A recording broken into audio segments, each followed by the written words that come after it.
Madhava, Jaya Kunja Bihari. Hare Krishna,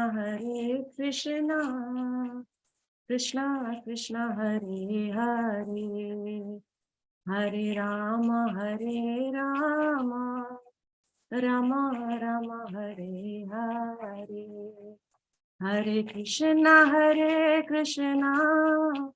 Krishna Krishna, Hare Hare, Hare Rama,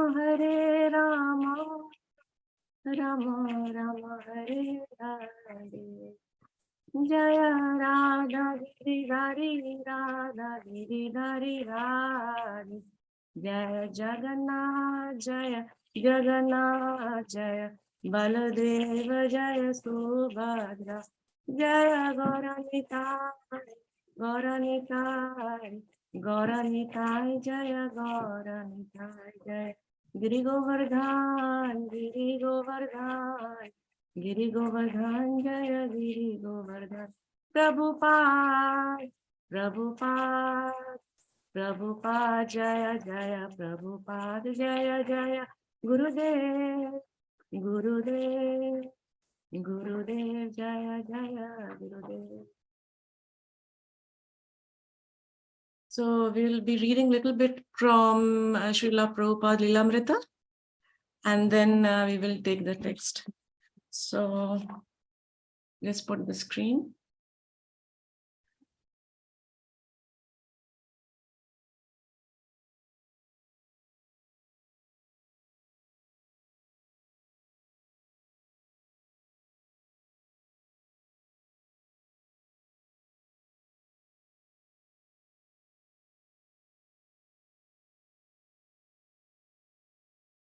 Okay. Can everybody see the screen now? Yes, Mataji. So Abhay wrote that never by their own devices could men escape the conditions of destruction. So many world were seeking relief from the war, but all were useless because the attempts, so many world leaders were seeking relief from the war, but all were useless because their attempts for peace were within the material conception of life. Their attempts were like attempts to alleviate darkness with darkness, but darkness can be removed only by light. Without light, any amount of speculation of the human mind, which is also a creation of the material nature, can never restore the living entities to permanent happiness. In that darkness, any method of bringing peace in the world can bring only temporary relief or distress, as we can see from all creations of the external potency. In the darkness, non-violence is as much useless as violence, while in the light, there is no need of violence or non-violence. And Abhay did not deal exclusively with the war. In Theosophy ends in Vaishnavism, he criticized the shortcomings of the fashionable ideas of Theosophy, which the followers of Madame Blavatsky had popularized in India. In congregational chanting, he upheld the scriptural prediction that the Sankirtana movement of Lord Chaitanya would spread to every town and village on the surface of the earth. From this foretelling, we can hope that the cult of Sankirtan will take very shortly a universal form of religious movement, and this universal religion, wherein there is no harm in chanting the name of the Lord, nor is there any question of quarrel, will continue for years, as we can know from the pages of authoritative scriptures. The central theme of Back to Godhead was clearly the order of Bhakti Siddhanta Saraswati. In its cover, with its picture of a thoughtful Srila Bhakti Siddhanta, in its dedication, in its statement of the magazine's purpose, in its handling of issues, its analysis of theosophy, its prediction of the spread of Sankirtana, in its every aspect, the theme of Back to Godhead was the order of Srila Bhakti Siddhanta Saraswati. So I'm just ending here, Mataji. Yes, Mataji, that's fine. Thank you. Yeah. So this is another thing, starts from section. Okay. Om Namo Bhagavate Vasudevaya. Om Namo Bhagavate Vasudevaya. Om Namo Bhagavate Vasudevaya. Nashta Prayeshwa Bhadreshu Nityam Bhagavata Sevaya Bhagavati Uttama Shloke Bhaktir Bhavati Nashtiki. So we'll be reading from Canto 4, Chapter 20, which is Lord Vishnu's appearance in the sacrificial arena. And we will be looking at text number 10. Parityakta guna samyak darshano vishadasayah shantim me samvasathanam brahma kaivalyam ashnute. Parityakta guna samyak darshano vishadasayah shantim me samavashthanam brahma kaivalyam ashnute. Parityakta gunaha samyak darshano vishadasayah shantim me samavashthanam brahma kaivalyam ashnute. Anybody would like to try? Hare Krishna Mataji, Dandavat Pranam. Prabhuji, yes, please go ahead. Parityakta guna samya darshano vishadashayah shantime samavasthanam brahmo kaivallam ashnute. Hare Thank you, Hare Prabhuji. Krishna Mataji, Dandavat Pranam. Dandavat Pranam, Mataji. Please go ahead. Puritakta guna samno darshano vishadashaya shantim me samavasthanam brahma kaivalyam ashnute. Thank you, Mataji. Hare Krishna, I am trying as well. Okay, thank you. Yes. Paritakta guna samyak darshano vishadasayah santim me samavasthanam brahma kaivallam asnute. Hare Krishna. Thank you, Mataji. Anybody would like to do the word for word synonyms, please? Yeah, I could try. Thanks, Vishnupadi. Yeah, thank you. Thank you, Mataji. Parityakta guna, one who is disassociated from the material moods of nature. Samyak, equal. Darshanaha, whose vision. Vishada, uncontaminated. Ashayaha, whose mind or heart.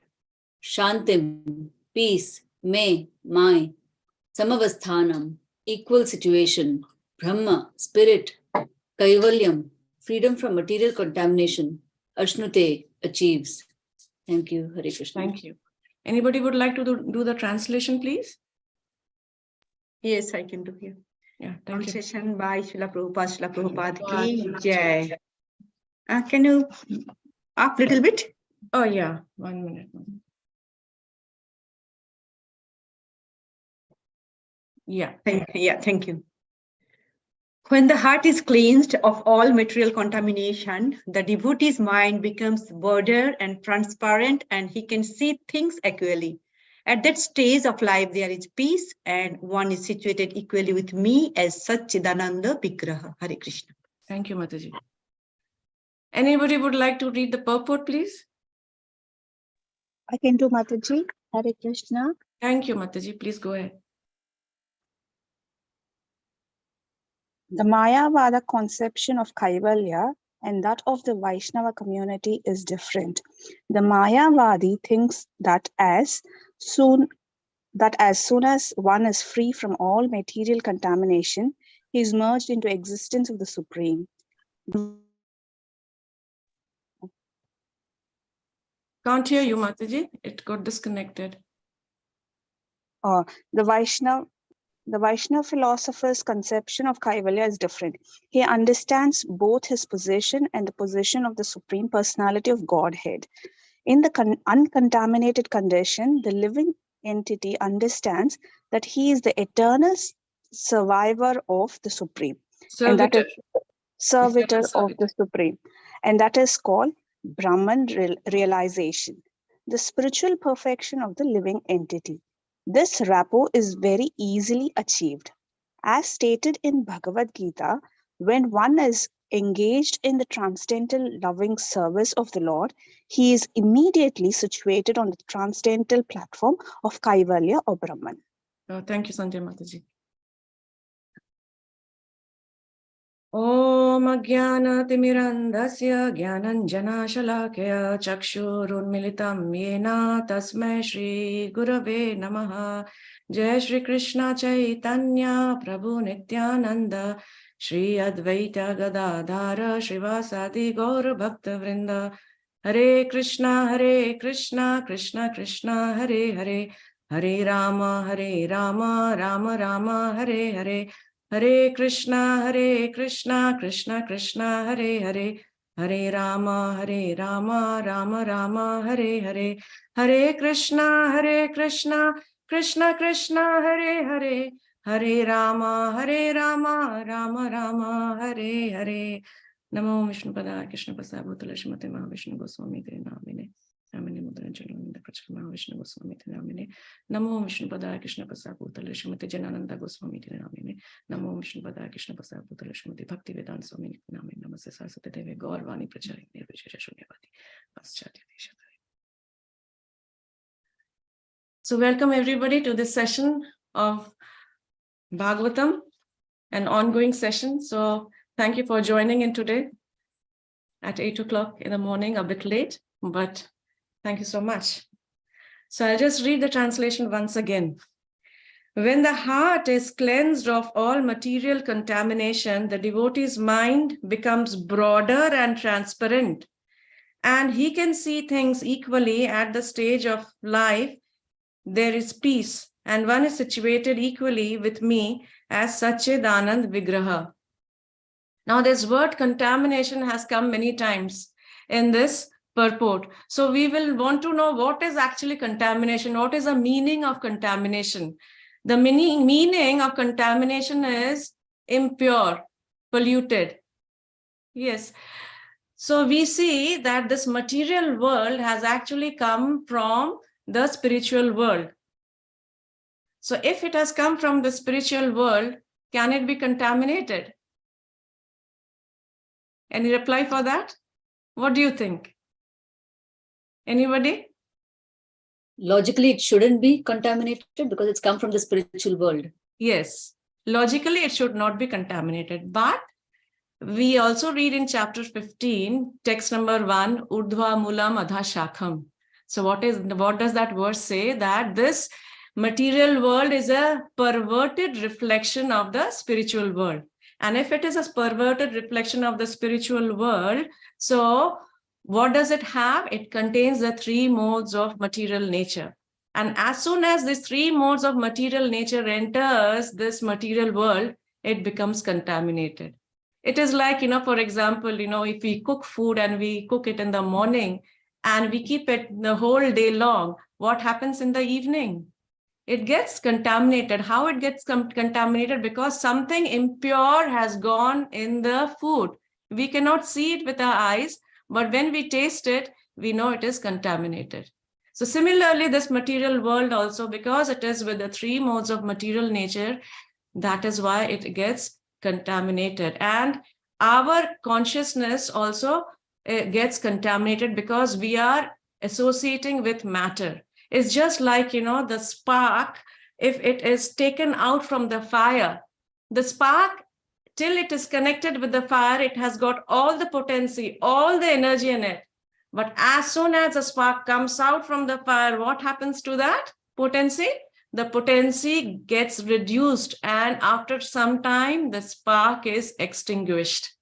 So similarly, what is happening to our consciousness is that our consciousness is contaminated because we are associating with the 3 modes of material nature. We are with this matter, and that's why, we have contaminated consciousness. And what is this contamination consisting of? These are the hidden enemies which we are having with us. So what are those hidden enemies? We have done this several times in this section. That is the envy, the lust, the greed, the pride, the attachment. all these are the pretentious nature, all these are the hidden enemies which we are having within us.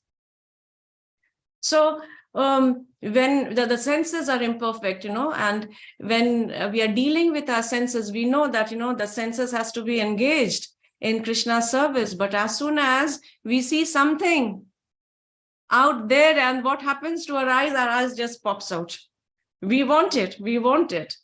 Yeah, then we also have pride in us. We have pride when we do some seva, and that is not acceptable by the Lord at all. We sometimes think that we are better than others. And the pride comes when we think that we are at a superior level than others. And then we start belittling other people. We think that, oh, what is he doing? I can do much better service than him. I can do much better things than him. What is he doing? So that is what the pride is there. And then we have the pretentious nature also, like, how we see Indra. He came in the disguise of a sannyasi, and he wanted to take the horse from the sacrificial arena where Prithvi Maharaj was performing. And those pretentious nature is also in us. We suppose, for example, somebody comes to our house at 9 o'clock at night from overseas, and we will have a very nice smiling face. I'll say, oh yeah, please come in. But back in our head, we will be thinking, oh my God, he's come at 9 o'clock. I have to go and cook for him. Why did he come at this time? So this is all our pretentious nature. We click good pictures, good photographs, and we keep posting in the Facebook. See, we are enjoying here. We have gone here to Maldives, to Thailand, to Bali, every nice pictures with smiling faces, but crying hearts. We are pretending that we are very happy with a smile, but inside our heart, we are crying like anything. Yeah, because those are all very artificial things. So this is what is going on. This is all impediments in our devotional service. So it is just like, when we walk on a thorny road. So if we are bare feet and we are walking on those thorns, do you think we can walk? We'll not be able to walk. We have to take the thorns from the path, and that is the only time then we can put our feet one after the other and we can go. So all these lust and negative qualities which we are having within us, they are blocking, they are the roadblocks on our way to progress in our spiritual life. We will think that, we are progressing. We will think that, yes, we are advancing. We are chanting and all, and we are doing our sadhana. But all these hidden qualities, if we are not taking any action to remove them, then it is a roadblock, and we are not even moving an inch towards Krishna. So then, what do we do? Yeah. So, and I also I was very inspired to hear the lecture of Kadam Kanan Maharaj, the last message which he has left. I think all of you must have watched that. And if not, then please go to YouTube and watch that. And I'm just paraphrasing what Maharaj has mentioned. Maharaj says that I'm waiting for you over here. I'll be waiting for you in the spiritual world. Please come here, and together we will be celebrating the festivals in a bigger way. Maharaj mentioned that, and Maharaj is saying that I'll be waiting for you. And it made me realize that with all these contaminations which we have got, which I have got, how am I able to go to him? That made me realize that how will we go to him with all these contaminations which we have? And then in Nectar of Instruction, also in text number 8, it says that, one should devote 24 hours of his day in remembering about the Lord, singing the glories of the Lord, and the pastimes of the Lord. how am I going to do it? How are we going to do it if we have so much contamination? And how do we come to the stage of Rupa Goswami's Nectar of Devotion when he says, Anya bhilashita shunyam jnana karmadi anavritam anukulena krishnanu shilanam bhaktir uttama. So how to get that pure devotional service when we have got all these material desires which are so much hindrance in our path to devotional service? So very difficult. But the thing is that, with all these things also, we still have got hope. But Krishna is so merciful that, he will not leave us. He's so, so merciful. And then also, like, it also made me realize that verse, Anta kale cha mameva smaran muktva kalevaram yati yah prayati samadbhavam yati nashti atra samsayaha. So whoever takes my name at the end will come to me without fail. Krishna says that. Yeah. And in that context, I was going through the lecture of my Guru Maharaj, His Holiness Mahavishnu Goswami Maharaj, and Maharaj was mentioning that there are like unlimited living entities, and in that unlimited living entities, the human beings are one of them. And in that life of human beings also, they are like, most of them are untamed and untrained. And in that also, there are human beings who are rare, who are a bit conscious about themselves. Among them also, there are human beings who actually think beyond, there's something beyond this material life, which is, those are also rare. And among there also, there are all those rare human beings who have taken to the process of Krishna consciousness. And among those rare people who have taken to Krishna consciousness also, there are very few people who are very seriously practicing Krishna consciousness and who have been chosen by the Lord. Maharaj mentions, and then he mentions that we have got this covering of a human body today.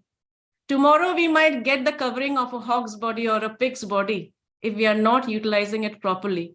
And then we will be in the gutter and we will be drinking that gutter water, thinking that it is Shrikhand, And he says that if the real Shrikhand comes to that hog, he is not going to taste that. He will turn his face off. Why? Because he has got the body of a hog. So we all know that, this human birth which we have got is very, very rare. It is so, so very special. And so we have to treasure it. And how do we treasure it? We have to only act in such a way that if even if we don't go to Krishna in this lifetime, at the end of this lifetime, at least, we get another human body. At least we get another chance again to practice this Krishna consciousness. Well, Prabhupada had said that, sincerity is a word that if you sincerely practice this Krishna consciousness, then Prabhupada has said that I will take you through the back door. He has promised to all of us. So then what is stopping us from being not being sincere? And then Kadam Kanan Maharaj also mentions that the superfluous chanting is not going to help. The mechanical chanting of the Hare Krishna Mahamantra is not going to help. We have to go deep inside and we have to actually feel that, yes, Lord, I'm in a very miserable condition of life. This miserable condition of life, it is only you who can get me away, get me out of the cycle, the vicious cycle of birth and death and disease, which is not going to leave me anywhere in any lifetime. But, Lord, you are the only shelter who can take me up from this miserable condition of life. We are all into the miserable condition of life. We are all suffering in some way or the other. We think that the other person is very happy. we think, the grass is green on the other side. There's a saying. So we think that the other person is very happy, but no, actually, that is not the case, because we don't know what is going in that life of that other person. Otherwise, all these Bollywood actors, Hollywood actors, all the wealthiest people would have been very, very happy. Why do they then commit suicide? Why we hear that they are depressed and they are having this problem and that problem? We continuously hear that also. Yeah. So we know that, yes, I'm in this miserable condition. We know that, yes, the three modes of material nature is there. We know that, we are having this contamination. So then who is without contamination? Who is that who has no contamination? Can anybody say that? I hope you're listening. Who is it? Who is beyond this contamination? Lord is none. Mataji, We know the answer. Yes, Prabhu. Krishna. Yes. It is Krishna. So he is without any contamination. He is apapa vidham. In Ishopanishad, we have studied also that he is apapa vidham. He is without any contamination. He is just like the sunshine is without contamination. The sunshine falls on any obnoxious things. And what does the sun do? It sterilizes it. Similarly, no sin can affect Krishna. So the three modes of material nature, which is there in the material world, cannot affect the Lord, because he is above the modes. So if we try to associate with the Lord continuously, then what is going to happen to us? We will also get the qualities of what the Lord is having. So it is like, Abash Prabhu had also mentioned in the previous class that, it is like the burning iron rod, which you put in the fire, will acquire the same quality of the fire. And when you touch that rod in any paper, that paper is going to burn. So similarly, like, when we get those potency, we are associating with the Lord continuously, we also get that potency. So to come to the point of uncontamination, how we can get uncontaminated, again, my Guru Maharaj, His Holiness Mahavishnu Maharaj mentions that, we have to have Vishuddha Buddhi. Vishuddha Buddhi means purified intelligence.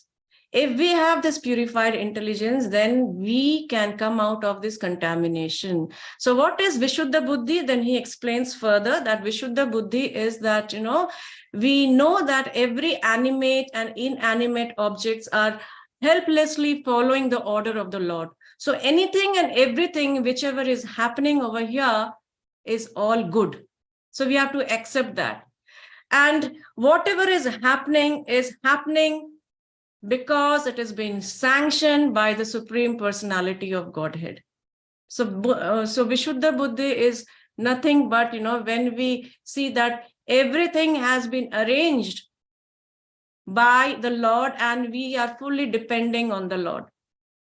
That is Vishuddha Buddhi, purified intelligence. Otherwise, if we don't have this, then consciousness is totally contaminated. And with that contamination, there'll be so much of anxiety, so much of anguish in our life that, that life will become like hell. We will not be able to manage our life, and we will feel very suffocated with anxiety in life. We will not have peace.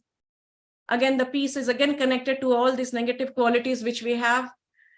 And it will be drowned towards the darkness of ignorance.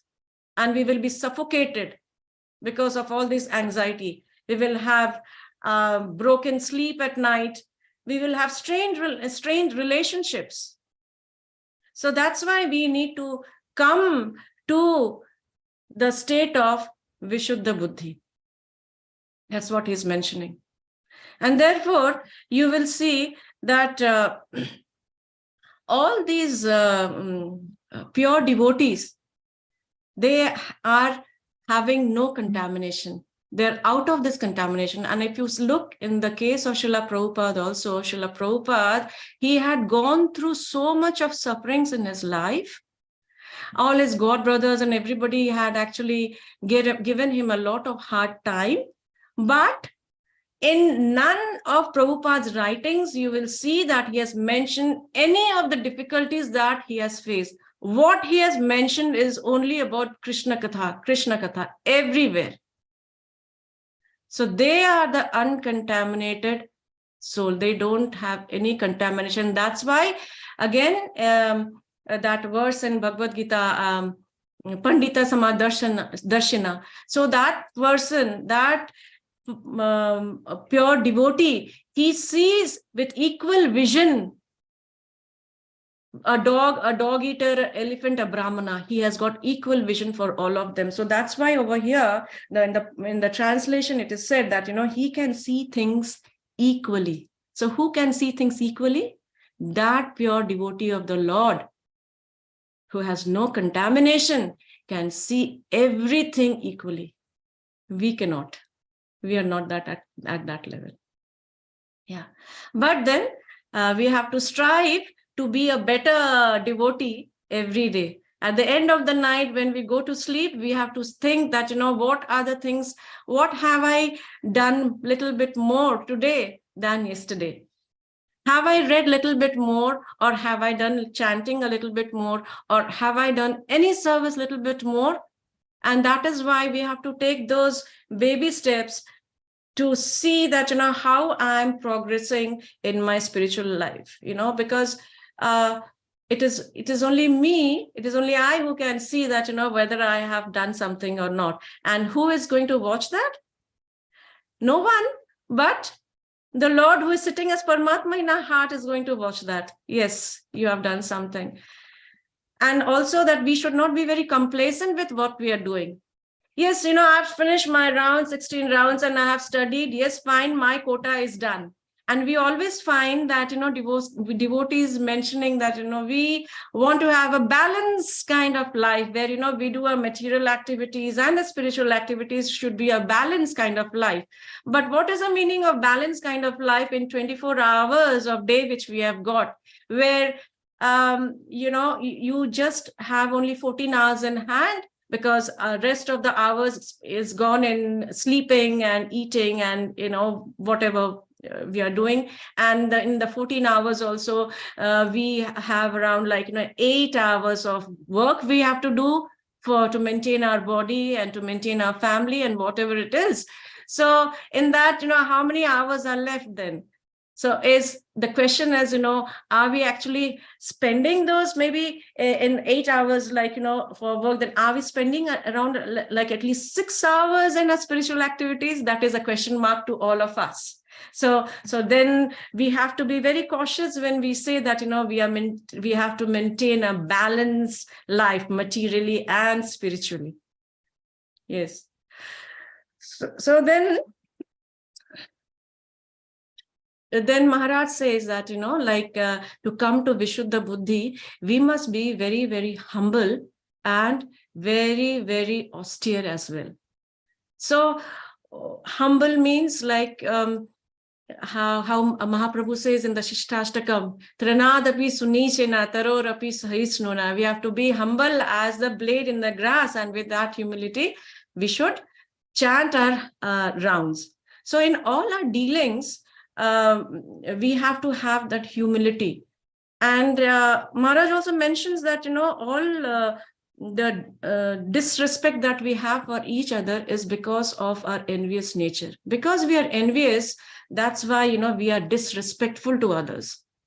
So we have to work on those. And also there is a lecture that I had listened to, and over there Nitai Sevini Mataji mentioned that, when we are offending somebody, we always think that, yes, we have said something with our words, but, it is not only with our words that we are offending, but with how we are telling those words to the person, our attitude, the tone of our voice, and also the body language, we can offend others. And as soon as we realize that, then we have to actually try to improve on our behavior. So we have to have a very make our spiritual life very wealthy. So how can we make our spiritual life wealthy? It is not that, we have to do very extraordinary thing and we have to go out of our way and we have to do something very, very big to, show that, yes, I'm like, doing something very, very great to become that is my spiritual wealth. But actually, if we do our daily sadhana, daily routine, what we have, if we take that into account and if we do that sincerely, without offending anyone, then that is what, will be our wealth with us. But the unfortunate thing is that, we actually lose all those credits. Everything goes in vain as we go to another devotee and we become very insensitive. So then we lose everything. So that is what it is like, we have to be very cautious in our devotional path, because again and again, this is coming that nothing offends the Lord. Even if you blaspheme the Lord also, the Lord will happily take it. But the only thing which the Lord doesn't want to take it is any offense which has been done to any of his devotees, because all the devotees of the Lord are very, very, very dear to him. And the Lord will never excuse anyone who does this act of offending any devotee. So, and we have seen that in Nectar of Instruction also, how careful we must be. We must always offer our respects with our mind and with our words. And we have to check on ourselves that, is my behavior okay? Am I okay with the other devotees? Have I offended anybody? Because just remember that, by doing that, we might think we are again progressing, but actually we will not be progressing. And then it will affect our chanting. It will affect somehow or the other. There will be hindrances in our path of devotional service. There will be a lot of impediments which will be coming on our devotional service. And I'll tell you a story of this humility, which I just heard about it, and a very nice story. I mean, we cannot imitate that, but there was this Brahmana, and he was a scholar. His name was Parashar Bhatta, and he was glorifying the Lord. And when after he finishes his glorification of the Lord, one person from the audience, he gets up and he starts blaspheming him like nothing. Right and left, he started blaspheming him. And everybody was shocked in the audience that what is he doing? Why is he blaspheming Parashar Bhattar? And you know what Bhattar did? He actually took the ring from his hand and he gave to that person who was blaspheming. And everybody got a very big shock that what is he doing? Why is he giving his ring to him? And then Parashar Bhattar, he revealed that this person is actually doing the job of my guru. So my guru had given me two instructions. First instruction was to recollect the glories and the pastimes of the Lord. And second instruction was to recollect the faults which I have got in myself.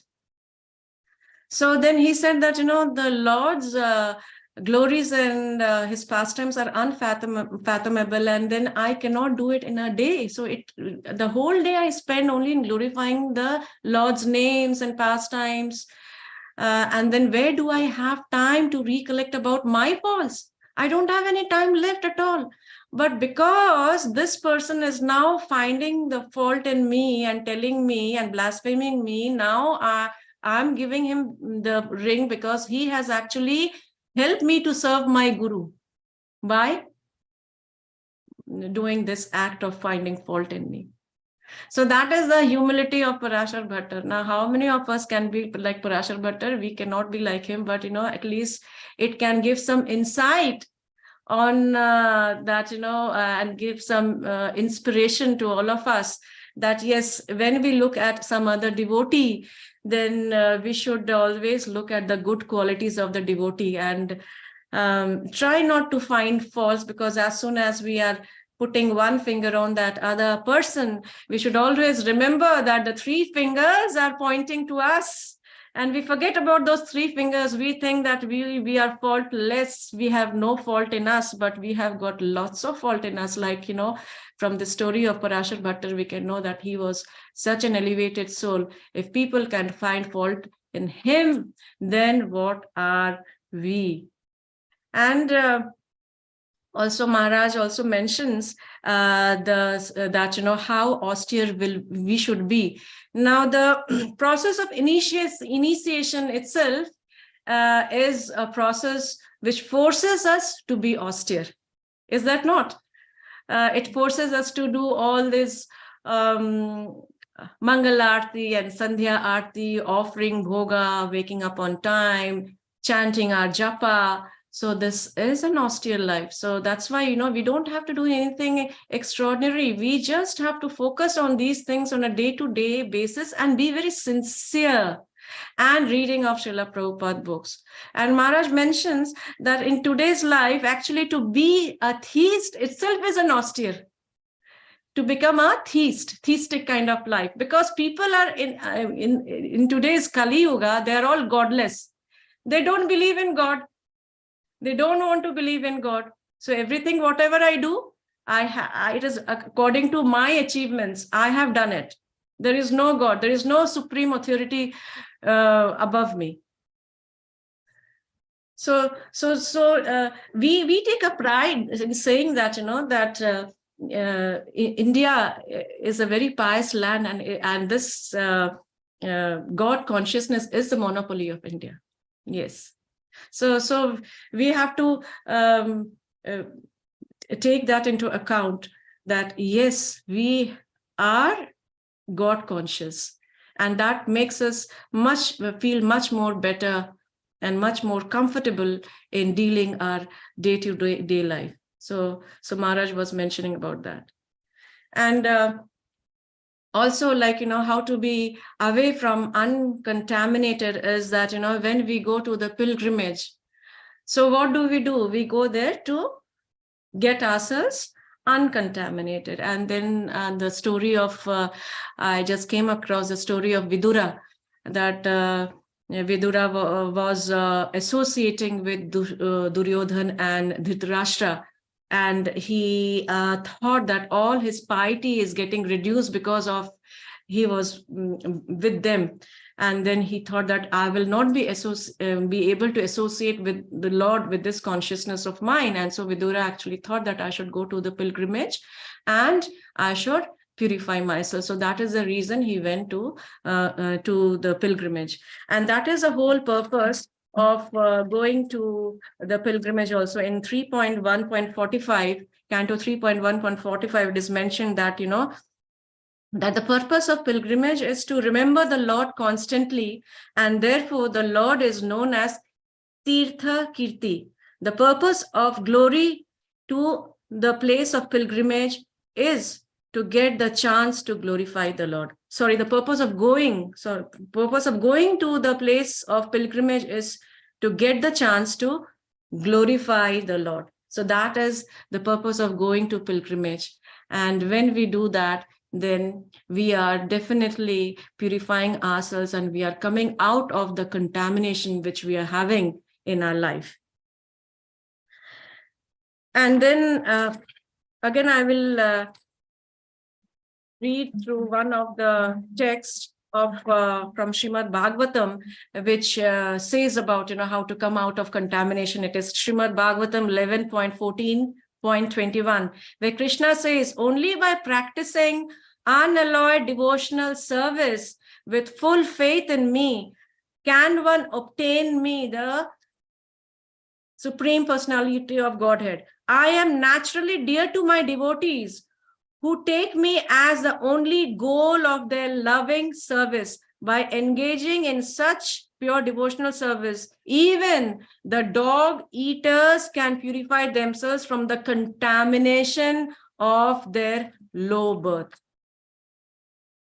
So very interestingly, I got some of the text which actually says about, how to get uncontaminated. And then there is again a verse from Srimad Bhagavatam 11.31.24, where it says that, Lord Madhusudana, the Supreme Personality of Godhead, is eternally present in Dwarka. It is the most auspicious of all auspicious places, and merely remembering it destroys all contamination. So if by merely remembering Dwarka, one can be free of contamination, then just imagine how much potency it will be when we actually go to Dwarka and we actually worship the Lord. Is that not so? So, and then I'll also mention about an incident, over here in the text it is said that when the heart is cleansed of all material contamination, the devotee's mind becomes broader. So how the devotee's mind becomes broader, it is said in Canto 3.28.22, where actually Kapil Muni, he reveals that, the power of the Lord's lotus feet. The Lord's lotus feet is not only very soft and luminous, but it is also like a Vajra. Vajra means thunderbolt. And why is it like Vajra? Because now we are having sins, we are accumulating sins from many, many lifetimes. And those sins becomes like big mountain. And Lord's feet, lotus feet, actually it acts as a thunderbolt where he shatters the mountain-like sin of the meditating devotee.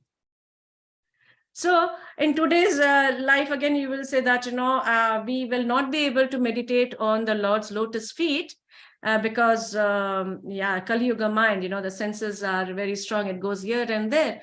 Then there's a solution for this also. So if we study the scriptures, Srimad Bhagavatam, Canto 1 and Canto 2, we can actually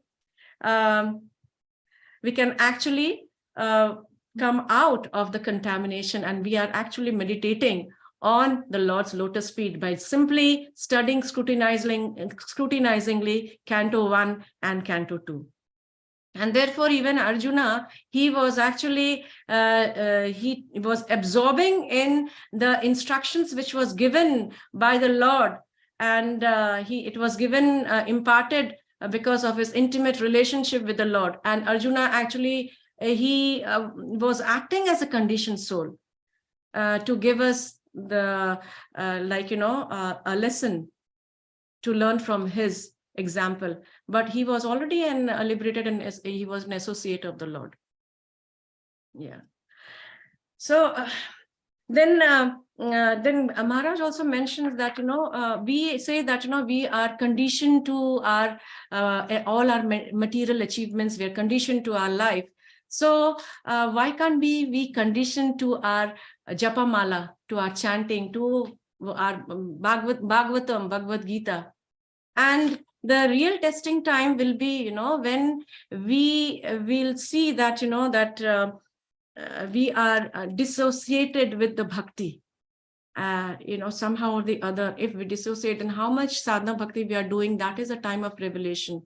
And then we will run hither and thither to restore it. And it always happens, you will see when we go to our homeland, we will see that, we are somehow or the other, we are getting disassociated from the bhakti, from the people. And then we will make our all type of efforts that, where can we get some devotee so that we can associate, so that we can hear to Krishna Katha.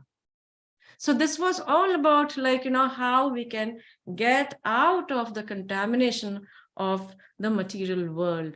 So to conclude, I would say that yes, there is contamination. There is all these lust, anger, greed, envy, attachment, and pretentious nature. All these things are there. But again, there is solution for that. Also, like, it is said that, kale dosha nidhe rajan asti hi eko mahan guna kirtanat eva krishnasya mukta sanga param vrajet. So one can go to the supreme planet, that is a param vrajet, simply by chanting the Hare Krishna mantra. This is especially meant for the people of this age.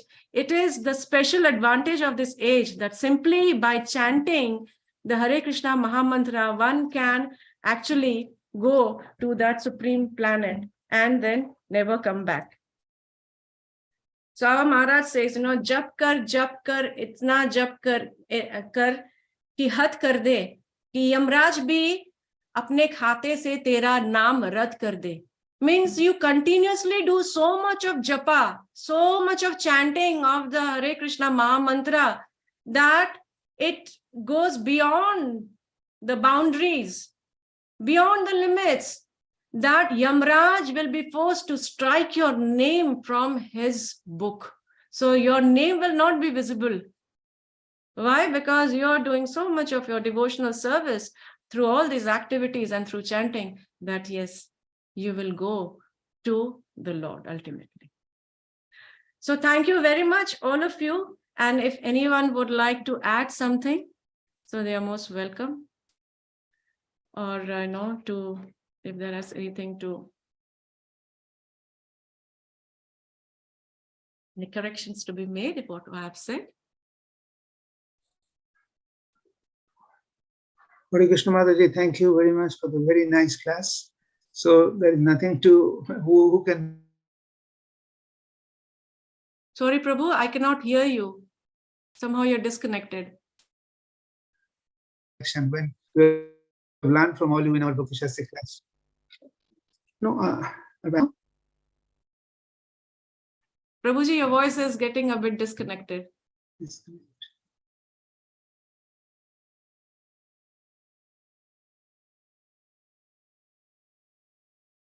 Can you hear me now? Yeah, I can hear you now, Prabhu. Yes, Okay, please continue. So, Mataji, I was trying to tell you that so nice class, so we are not here to make comments on that. So only a few points we have taken note of. So nicely we have expressed so many things. And the first thing you have told is about how the Prabhuji, you're again lost. I think something with your microphone. Or your soul gets contaminated. Yeah. If you can come closer to your microphone, maybe, like, you can just check can your you hear me microphone. now, Mataji? Can you hear me now? Yeah, I can hear you now, Prabhu. Please go ahead. Thank you. I think because of connectivity probably. Yeah. So You're lost, Prabhu. Krishna is playing some strict. From the beginning, you have very nicely told.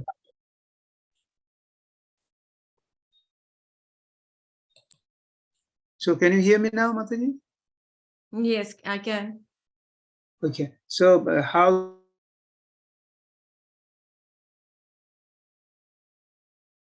Can't hear, Prabhu. Pure soul gets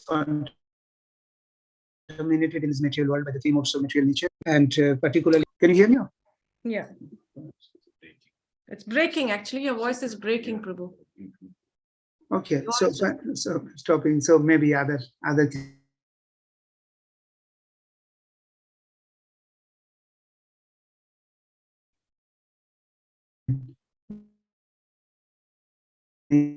comment.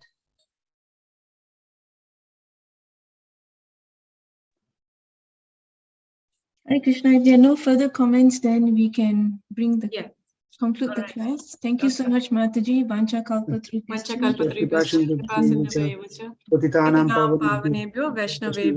Namo Namah. Thank you very much for listening. Thank you so much. All the Vaishnavas assembled here. Hare Krishna. Hare Krishna.